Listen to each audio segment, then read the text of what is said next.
Joe Anderson from Maltby, and then Susan. Brothers, sisters, comrades, my name is Oktay Sahbaz and I'm from a Turkish and Kurdish organization called Day-Mer. Now, Day-Mer is a Turkish and Kurdish organization which was established in 1989 with socialism at its core at the beginning.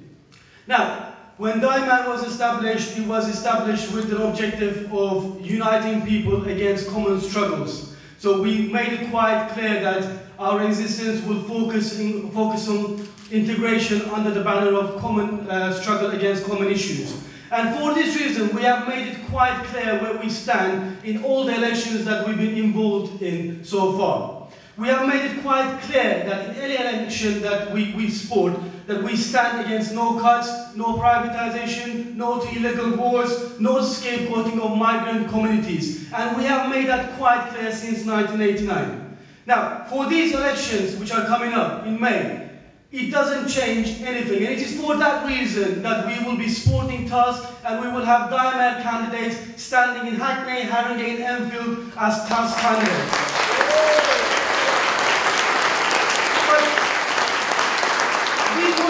One thing clear. Yes, we are part of TUSC, but we also want to make it quite clear that we are TUSC. So we don't want just to be seen as a community organization that's taking part, but we are saying that we are not just going to stand as TUSC candidates, but we are going to lead this fight against the Labour governments, the Labour councillors, the condemned governments, and so on. We will continue to build that until we get a socialist world and socialist communities all around Britain.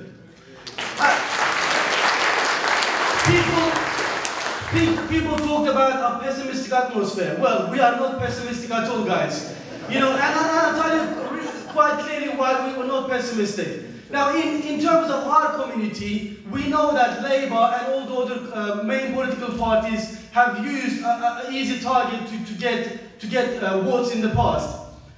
What they have missed out this time was their mask has dropped.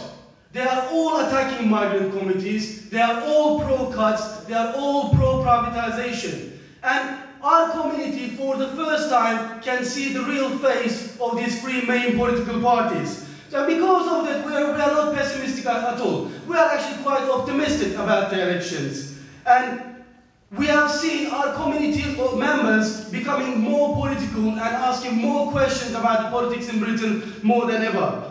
And we want to kind of build that. I mean, we are definitely seeing this as a way of being optimistic.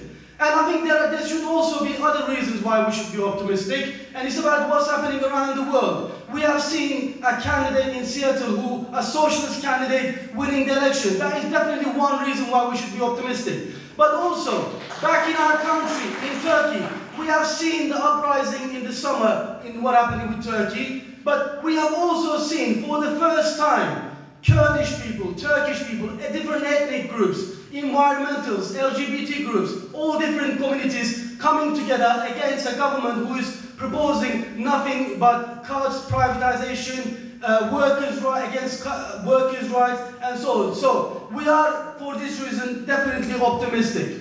But we should use this optimism to build the TUSC agenda. And for this reason, we should take action now. We should go back to our local areas and we should start to work now and we should try to get young women, everyone involved in this. And as Day-Mer, we are proud to say that we have already made the plans to approach this election campaign in the best possible way. We have made sure that in Enfield, in Harringay, and in Hackney, that we have about 20 members who are going to be there campaigning for TUSC to make sure TUSC councillors are selected. But we are not just going to stand with that, friends. We are going to make sure that there are stands and there are stalls. And I think we should all make sure that is happening now. We should definitely be targeting the full council meetings until May. We should be attending those, we should be creating an atmosphere outside those meetings, and we should be making clear that we are coming for you, and we should make that very clear. We should also make sure that up and down the country we are having meetings with ethnic minorities and migrant communities who have been targeted not just by this government but also by the Labour politicians as well. We should also go to environmentalists. Open bracket, no Greens, guys. So, So, I mean, we've had the pleasure of having some Green Party members are coming to our Harringay meeting, but we have made it quite clear where we stand with that, and I think they got the message. And we should also make sure that we're approaching everyone, you know, pensioners, local service users, LGBT communities, and making sure that we are the coalition for no cuts, and we are the only coalition who will be standing to protect the local services that people have struggled to gain for years. Solidarity. Thank you.